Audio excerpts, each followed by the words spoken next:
Understanding my accent, just think of Crocodile Dundee and you'll understand it better.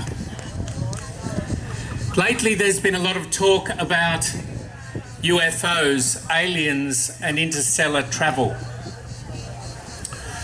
A former US official has even claimed under oath that the government is in possession of non-human spacecraft with intact biological material. Now, I don't pretend to know the rights and wrongs of whether there are UFOs. But I wonder what an alien observing what's happening in Lisbon right now would make of it. A million plus adolescents from every place on Earth, all of a sudden gathering in one place, singing and dancing, silently adoring, and the rest. Is it like the birds or the salmon or other creatures that migrate great distances once a year or every few years, swarming in some location? Are you here because of a call of nature to come here to feed and to breed? That might be what an alien scientist thought, watching you all gathering here. And our popular media can be as clueless as alien scientists. Well, why are you here? You're here for a deeper reason, one very personal to each of you, one that goes beyond all the external stuff. One way or another, God has called you here. And you have responded. He wants you to insert your story into his big story. He wants you to be in loving communion with him and the saints. He wants you to be part of the supernatural ecology. For beyond the natural ecology that we've been considering today is a supernatural one that includes God, the angels and devils, the souls awaiting resurrection, our souls already capable of extraordinary things. God, the creator of all things, visible and invisible, the source of all that is, has loved you from all eternity. He nourishes your soul with word and sacraments, much as he nourishes your body with the fruits of the earth. And in the process, he makes you part of 3 different ecologies. You are part of the natural world, down here. You are part of the human world, out here. And you are part of the supernatural world up there, the communion of saints. And you are called to be part of all 3. He has offered you a life greater than anything the culture offers you or you could even imagine. A life of more than gadgets and apps, fads and material things. A life of a joy that is everlasting rather than fleeting, that runs so much deeper than superficial appearance, a total joy.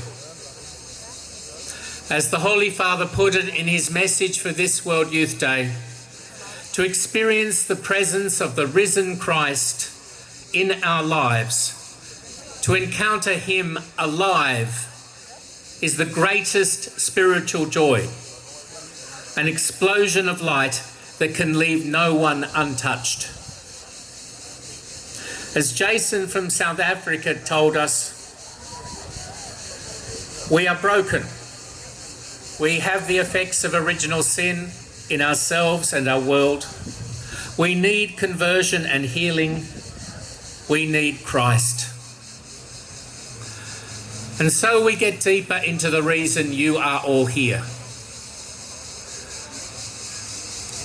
God's call to you to this place as bodily beings and spiritual beings that inhabit a space and live through a life cycle and depend on the world to survive and thrive.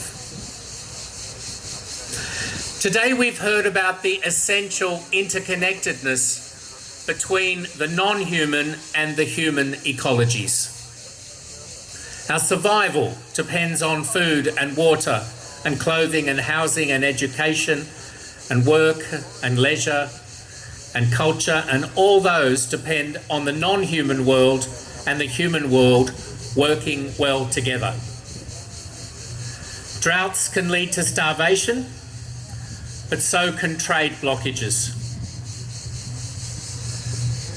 Human actions can have a positive effect or a dire effect on the environment. The environment can have a positive effect or a dire effect on us. But God is the ultimate ground of both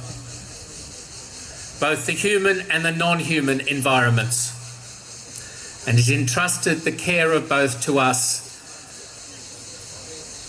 as we've heard today from the reports from St. Therese and from St. John Bosco and from St. Charles Lwanga and all the groups here today. If we over-exploit or trash our natural world in order to maximise our short-term wealth or comfort, we fail in sharing with the poor, and may effectively be stealing from those in greater need. We steal also from future generations who should be left opportunities as good as ours. We sin against the beauty and goodness of creation and demean ourselves in the process. And we show disrespect for the Creator. For as St. Albert the Great said, irreverence towards the creation is irreverence towards the Creator. But caring about baby plants or baby animals while not caring about human babies is illogical and demonstrates perverse priorities. So we must care at least as passionately about the human ecology as the non-human. Some people apparently regard human beings as intruders in the natural world or as pollution. So they'd like to clear away the humans to ensure a pristine environment for just a few rich people to enjoy.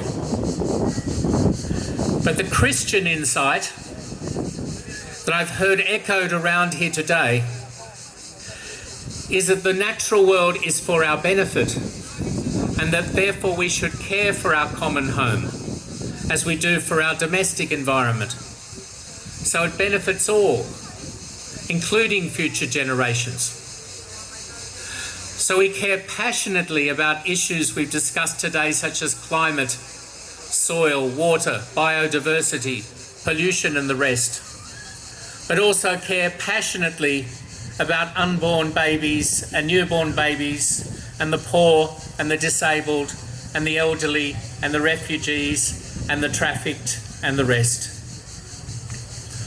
All of these, a ruined environment or these little people who are destroyed, are victims of the throwaway society. No one should force us to choose between caring about people and caring about the natural world. You care about both. And that is the Christian wisdom. The idea of an integral ecologism is one that integrates faith and science, the natural and the human environments.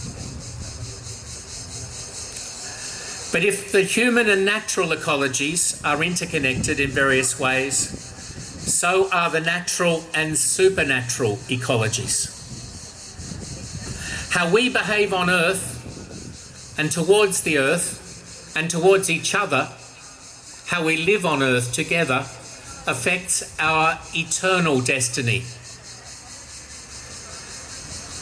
St. Francis famously cared about the poor and cared about nature, but first of all he cared about God and things spiritual. And he brought them all together. St. Thomas Aquinas taught us the many ways the natural world informs our understanding about the existence and nature of God, and how our own nature informs us, our understanding of morality, of those better self-choices we talked about, those better policies and regulations and the rest. So awe and reflection at this natural world should lead us to ask why it is as it is. Why is it so beautiful and so good and so well ordered? Why is there anything at all? Science can tell us the what of creation. Faith is the answer to why. A drought of faith can be as deadly for our souls as a drought of water can be for our bodies. A failure of communion with God and the saints, more dangerous than a failure to collaborate on climate or other concerns.